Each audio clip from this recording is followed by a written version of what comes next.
Hey guys, my name's NG Paradox, and it's that time again. It's time for a new update to the Seven Kingdoms mod. Now, the newest update is actually released right now, so if you do like the look of the Seven Kingdoms, or you haven't played it for a while, you'd like to go check it out once again, go to the Steam, obviously, download it on Steam, quick, easy, and you're done. And do remember, guys, of course, whenever you do download a mod, and I'm not just saying this mod, I mean any mod, remember to show your appreciation to those modders. These guys, they work for free. They do an amazing job to make the games we love even better and make almost entirely new games for us to enjoy. So always remember to do that. I always try and stress that. I do feel modders, they deserve it sometimes. But yes, we're going to be looking at the Seven Kingdoms mod. Now, I have looked at this a few times, and obviously a lot of main things have stayed the same. But this version, this new update, a lot of things have changed. A lot of little things, like just initially from the look, a lot of the artwork has changed. Like the loading screens looked really nice. And obviously it being the Song of Ice and Fire, or the Game of Thrones, whatever you want to call it, there's a lot of good artwork out there, and it's really nice to see that these guys went out and used it. So a lot of things look good. I've noticed just from the loading screen and from different events. They have added in some of their own flavor events, and you can tell with those ones there's their own choice for artwork, and it all looks really nice. Now, for the scenario part, you're probably already thinking, wait a second, what's this? There's a new scenario. Now, for anyone that's played the Seven Kingdoms mod, obviously you know we have the Andal invasion. That's what this mod mainly concentrates on. And for anyone out there who doesn't know what the Andal invasion is, basically it's a period of time in history where Westeros is kind of getting split in two. Andals, who are running away from the Valyrian Freehold from Essos, are invading Westeros. They're the people that brought the Faith of the Seven. Before that, the people on Westeros were called the First Men, and they believed in the old gods. Maybe, I wonder if they called themselves the First Men to begin with, or if they called themselves the First Men after the Andals came to kind of say, hey, they're the second people, we were the first. Never thought about that. But yes, so you have the Andals invading with their new faith and coming over to try and convert people and take over lands, and there was a lot of them. And this created a lot of divisions throughout the nation, and many kingdoms are about. There are many kingdoms. It's a very interesting time. So we're actually going to have a quick look at this in just 1 second. Like I say, most things you'll notice do look the same. There are certain things, obviously, in this mod. We're going to start with the Starks. Who doesn't want to play as the Starks, of course? Certain things in this mod that they are known for, obviously. We have those different government types and stuff that look really nice with the many different kingdoms in Westeros. Add something a little bit different from what maybe you play in the Game of Thrones mod.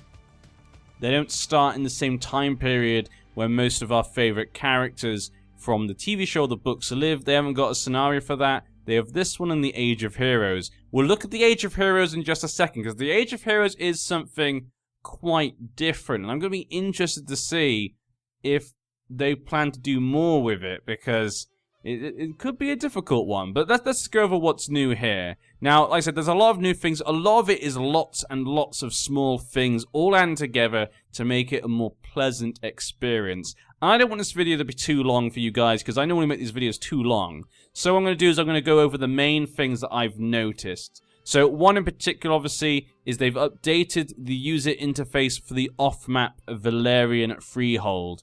Obviously, at this point, you can see here, we only have Essos, the kind of tip of Essos, where the free cities are, or most of the free cities are, because this mod is mainly about Westeros. You can see here, Westeros has a lot more counties, and again, I'm going to say Crusader Kings 2 mod, because you got to compare the two, because that's what people are going to do. So if you're someone who does like Westeros, you're not that fond of Essos, this might be the mod for you, of course. You can see here, you have many separated kingdoms at this point in time, all vying and fighting with different faiths, different cultures. It's a difficult time. It's a war time. But the Valyrian Freehold has been added here, just like we've seen vanilla with China and the Jade Dragon DLC. I'm going to have to say, this looks awesome. Like, just this top part here looks absolutely great. Don't know who made that, whoever made that, actually designed that. Props to you, it looks amazing. I don't know if you ever see this, if anyone knows the person who made that, go tell them. That looks awesome. I absolutely love that. Ah, lovely. But yes, I had to just say that out. But just like obviously Jade Dragon in China, you can pay tribute to them. You can even ask for a boon. Now, I didn't get much of a chance to actually test this out. I don't normally do that sort of thing. But you have here a lot of things you can request for. Very similar, obviously, to Jade Dragon, which obviously is based upon. And then you have the Viceroy, Vaymond of the Western Valyrian territories. So he does obviously control all of this. Very similar to, I guess, Vanilla, where you have the Western Protectorate. Now, for some reason, I don't remember if this was here last time, but I feel like the last refuge up here, Lord Protector Alaric of the Refuge. I don't remember that for some reason, but maybe that was there last time. I didn't see it in the patch notes or anything, but yes. But no, the Valyrian Freehold being there is obviously really nice. That's one of the first things you'll see. Coming to the north, a few changes were made into the north, just lots of little things. In particular, this is actually not to do with the north, but just another thing they've added in. There are new ambitions. So you will find some new ambitions. Here we got pledge peace to my vassals, increase signs of domain, change of province's culture, become emperor and stuff. So you'll find obviously the normal ones you all know and have gotten used to by now. Become exalted among men, you know, see the realm prosper, etc. There are some more ambitions that have been added in just for you to try. So that's obviously just one nice little thing that's very easy to see. There's also coronations. We can see here, I have been crowned. Now, this reminds me of, I think a few other mods also do this, and it's really nice to see this added in. I love little things like coronation. I don't know why. Little things like coronations just make me happy. I think down here in Stormlands, obviously he's an emperor. So he should be, yeah, crowned High King. Crowned High King, the Reach and the Stormlands. There are a few different High Kingdoms, but they're mostly their kingdoms. Yeah, that's I wanted these guys. There we go. Yep, crowned High King over here with the Arons as well. So you do have coronations now. You got to get yourself coronated. If you don't get that, well, people aren't going to be so happy with you, are they? Also in the north, as I was saying before, these are the changes to the north we have up here. The northern clans up here have been kind of separated before. If I remember correctly, I think they were underneath the Wolfswood, but now they've been separated. You've got the northern clans led by Mr. Little there. You've got the western clans led by Burley. And you have the central clans led by Knot. Don't think that's... Is that the Knot sigil? It could just be that I've been playing the Game of Thrones mod too much. Maybe there is no Knot sigil that we've seen. I don't remember now. It's weird when you play the certain mods and stuff, they do affect you a bit and you start to think it's canon. But yes. Okay, so we have the northern clans up here. They're all separate now. They're all their own independent place. So that's just something extra for you there. Also on the west coast here, we have the 7 steps. We have Warlord Simon 7-star. Now, I really like this one, because this could be a really fun place for some alternative playthroughs. If you want to turn the North into Faith of the Seven, well, here is your opportunity. And little things like artwork and stuff, like I say here, I've said it before, but like little artwork like this and stuff is just lots of the little changes that have been done, events and stuff. Fixing things, new titles, new names you can get. You can see here his name's Warlord and stuff. There's some great names in this mod already, like Red King and stuff. But just all these little things just to make it feel a bit more immersive for you guys. Those are the sort of things that I love, and I won't be able to go through all of those. But do make sure if you do want to check them out, go check out the mod, like I've said, and check out the changelog, and you'll see all the little changes that have been done for yourselves. So we got Warlord Simon 7-star here. Now, one thing I love about him is if you have a quick look at his grandfather, we have Warlord Argus 7-star, who obviously is his grandfather, and he's obviously dead, with this red skull here. Died in battle against King Theon of Winterfell. That's, yeah, you know, the Hungry Wolf was an angry man. Well, angry, I guess he was a strong man. He's a badass, basically. But King Theon the Hungry Wolf did kill him. But not only did he kill him, he also killed his son. Died in battle against King Theon of Winterfell. Oh, and his second son. Died in battle against King Theon of Winterfell. Died in battle against King Theon of Winterfell. Died in battle against King Theon of Winterfell. And I'll let you guys guess who killed the last son of Warlord Argos. That's right. He died in battle against King Theon of Winterfell. So the whole entire lot of them were killed by Theon the Hungry Wolf. And so his grandson, Warlord Simon, vows revenge to take down the Starks, maybe, and get revenge for his family. His own little son as well, Prince Umfrid. But a nice little one to play there, I think. Really nice little idea, just to have them there. But yes. Now, as I keep saying, there are lots of little things we can look at. For example, in each of the different, shall we say, major cities, there are special titles for different places. You've got Castle Rock here. And when I say major places, I don't mean, like, just the main places. I mean anywhere you know. Like, Riverrun, I bet, has one. Wait. No, it does. Oh, Riverrun does not have one, actually. Huh. That completely destroyed what I was getting at.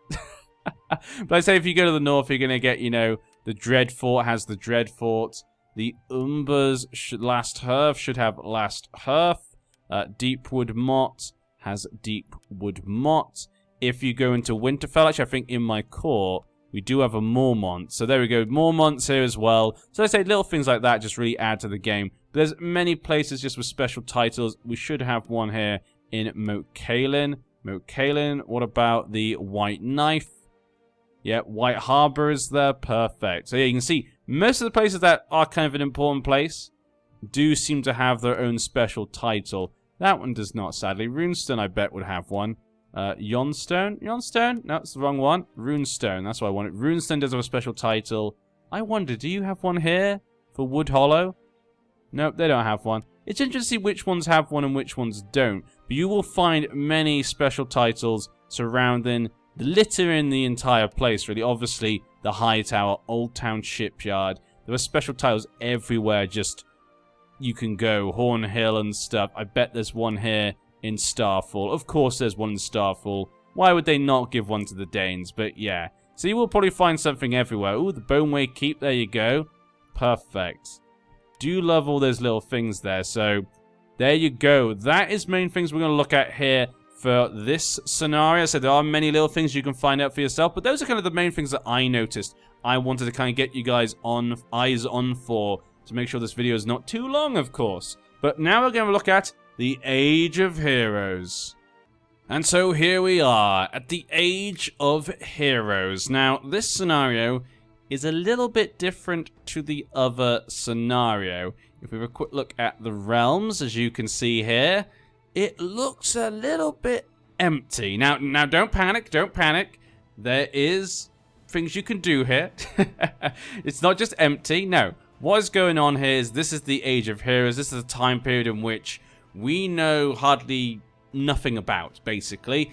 What we know is the heroes. That's kind of all we know. We know the names of some great periods, people from this time period who maybe did great things and set up some of the great houses that we know. And that's really it. We don't have much more than that. So I could imagine to make this scenario, the modders don't really have much to go on. So what they've done is they've added the main people that we know. For example, you can play as Brandon the Builder here in Winterfell. You can play as Lan the Clever, everyone's favorite Lan. You can play as King Clarence Crab.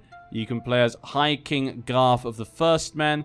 And Lord Durin God's Grief. But that's not all. There are people beyond the wall.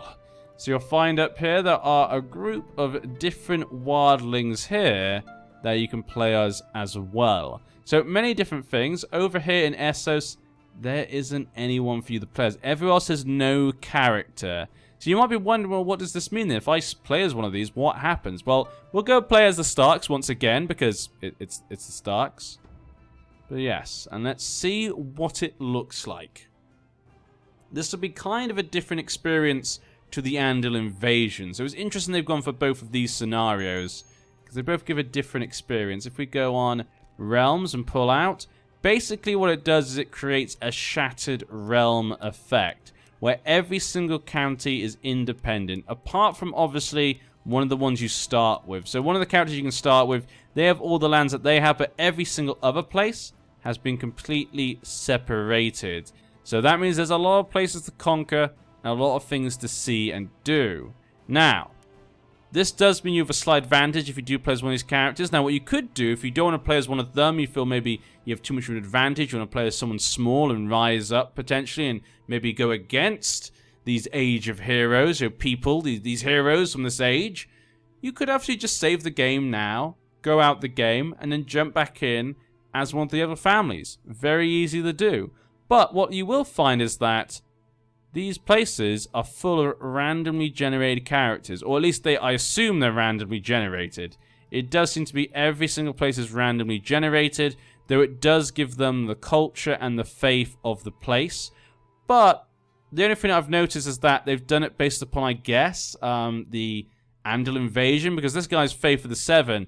I'd imagine in the Age of Heroes, he would not have faith of the Seven. I would imagine that. Over here also, there doesn't seem to be, I don't think, any Valyrian Freehold. Yeah, there's no Valyrian Freehold over here, or Western Valyrian territories from what I can tell. There are no tributaries at all. So you won't have to deal much with that on this side. So you could start over here actually as well. Now, obviously, if you are a bit upset, you think, oh, but all these people are just random. Look, they're of Goodbrook, they're of Strong Song, they're of Newcastle, etc.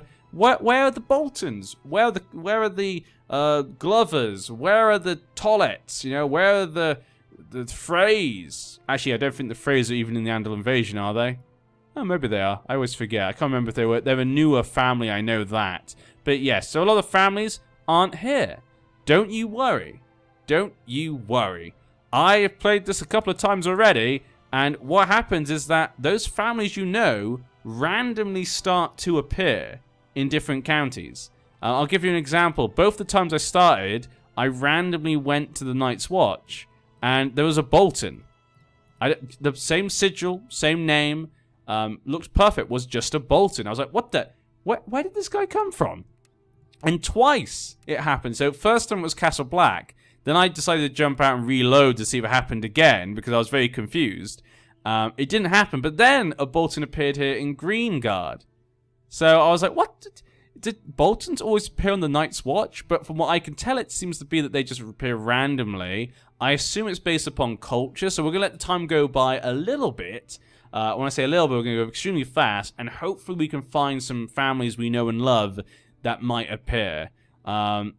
Called Bowen. That is not one of them. That's just a random guy. That's just a random event.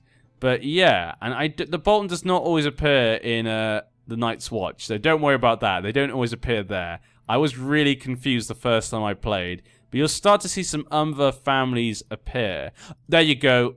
I found him. Where do you go? There you go. Luton Bolton. And he's an idiot, apparently. So you will find these families will start to appear. So you can maybe save the game, jump out, jump back in, and play as a Bolton. And then try and go against Brandon the Builder from there. So I think this is a pretty nice idea. It works out pretty well. Now, it's not just the Boltons. I don't know why it's always the Boltons. Maybe it's a time thing. Maybe there's always like a certain set order for them. I always thought the Boltons appear first. Of any house that I find, it's always the Boltons I find. I'm glad to hear you and your wife, blah, blah, blah. There's a Dustin down here, you can see. Now, they don't always appear in their home. You can see here the Boltons appeared down here, not in the Dreadfort. So they won't appear in their home, probably. They just appear randomly, it would seem. It's pretty fun. It's pretty interesting. If you would like a what-if, like kind of random, completely new start to Westeros, I think this is the scenario for you. If you want the families you've set up with their kingdoms all against each other, then obviously the Andal invasion is for you. For some reason I can't find any more. We've only found 2. It does seem to take quite a while. I find the Northmen seem to appear first. And actually I think the Dawn I find appears quite quickly as well. Nope, I'm just talking up my butt apparently. Apparently no Dornishmen are appearing. I just found a shell. But I don't recognize that name. Oh, Ulla, there's an Ulla. See, I told you. There was an Ulla, Lord Oberyn Ulla. So you will start to see these families appear here and there. But we could be here forever waiting for these families to appear. So what I'm going to do is, you've seen what it does. You see what it's about. You guys know if you want to play it. So please remember, guys, go check out the mod if you think this is something you'll be interested in. If you're not sure, maybe go check it out. It might be exactly what you've been looking for. There's enough difference here to make you kind of want to go check it out, I feel, obviously. And remember, of course, if you do enjoy the mod, or any other mod, for example, remember to go show your appreciation. That's the Lannisters are always there. Damn it, I can't find more. I'm getting upset now. I want a toilet. Give me a... Oh, there's a Templeton. I found a Templeton. I'm having just fun trying to find families. Where did Templeton go? Where did he go? Where did you go, Templeton? I'm not going to leave until I find... There you go. There's Templeton. Lord Yon Templeton. I'm just having fun with this. You can see, oh, here's a unique event as well, from what I can see. I don't remember seeing this in vanilla or anything like that, or mods, for example. But yeah. Was that 2 Boltons? Wait a second. Did I click Bolton twice? No, I think I clicked Bolton twice. It's quite a big area the Boltons have, yeah. It's a big piece there, isn't it? I just clicked on it twice. That's a shame. I was hoping maybe there were 2 Umbers are there in Babelton. So yes, there we go. I think that's enough for us from family spotting for now. But yes, guys, thank you for joining me. Hope to see you again soon. And maybe we will see a series in this mod. Tell me in the comment section, would you like to see me do a series in this mod? I do like them. Why is Ironrath now over here? Oh, Glovers. Oh, Glovers. Glovers, stop. Stop it, Glovers. Toilets. Oh, my. They're all appearing now. But yes, please do tell me, like I said, if you'd like to see me play the mod and do a series in it, give me an idea of what you'd like to see. And maybe if I have time, I'll be able to jump on board. It's Flints as well. It's so hard to find time to play all these mods. There are so many great mods. And so little time. But yes, guys. Hope to see you again soon.